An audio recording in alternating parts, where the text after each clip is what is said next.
Welcome back. I'm Pat Sloan for Baby Lock. This is the end of week 3 for the Baby Lock Sew for Love Challenge. 12 designers, 12 weeks, 1 destiny, the Destiny 2. So this is my second video, and in this video I'm going to show you how to use the digital dual feed foot for machine quilting.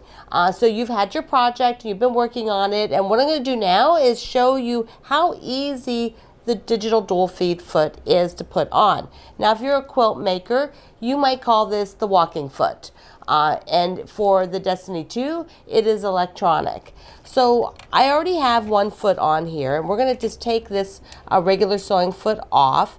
And what's really cool about the digital dual feed foot is that being designed so that it goes right on there exactly like a regular foot. So it's really easy to install. You don't have to fiddle around and get it over anything else. So I'm just going to slip it back here and put it around the screw where I took off the other foot. And I'm going to just tighten the screw up a little bit and then plug it in. Because it's digital, that means that it has some options for adjusting it for different fabrics and things like that.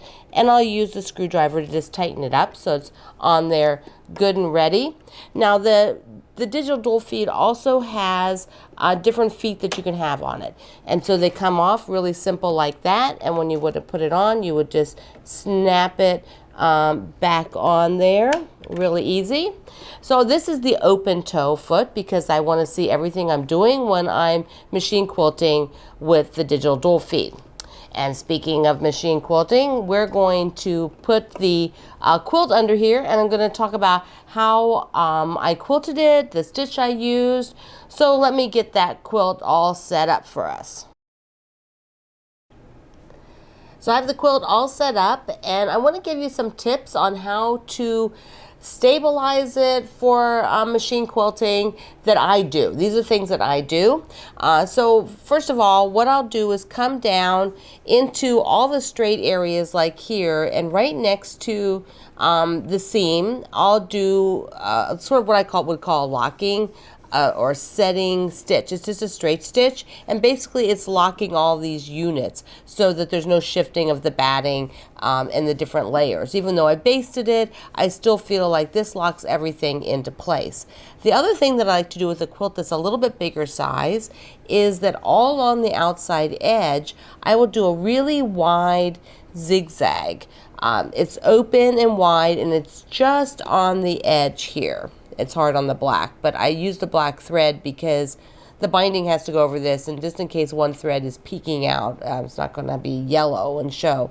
So I have the zigzag, the very wide zigzag. So once I do that for this quilt, for the golden coins, then I'm ready to do my decorative stitching.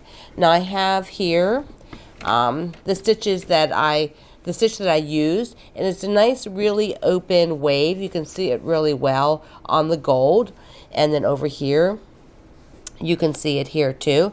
Now what this is it is stitch number, I go into the second level of characters, and it's stitch 218.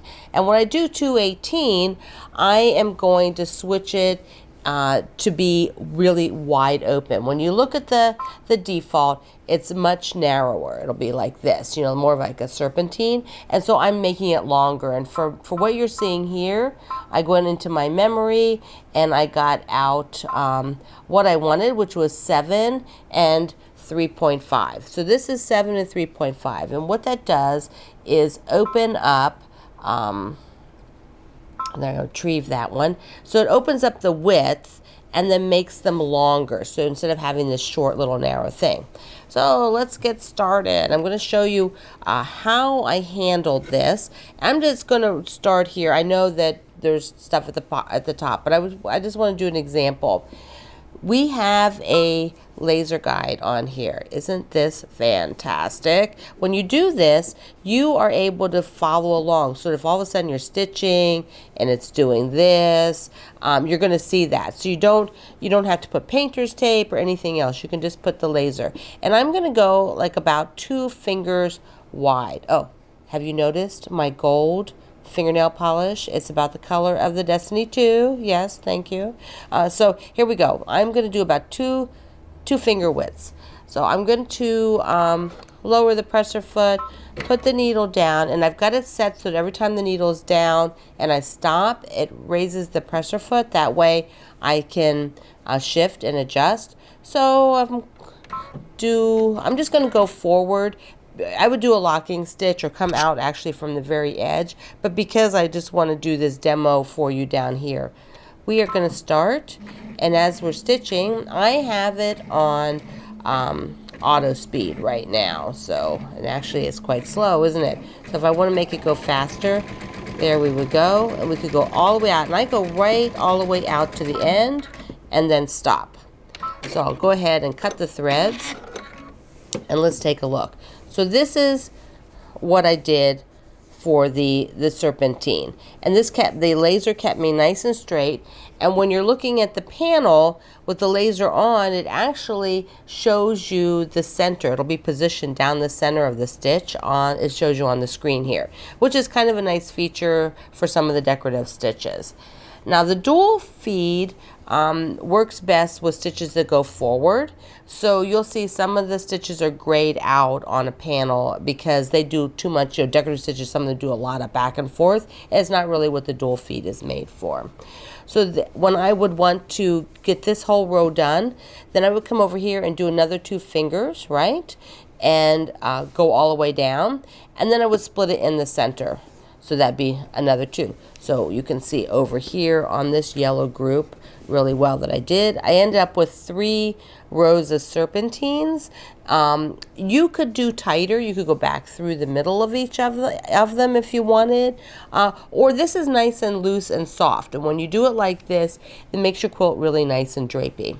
So once you finish all of your quilt and do all of the quilting on it with your digital dual feed, you'll be ready to put your binding on.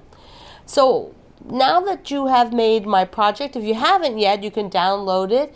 All the details are down below. And then you can go to Babylock's website, babylock.com, and then do / for the Love of Sewing challenge. And when you go to that page, you can find all 12 designers and the projects that we're doing.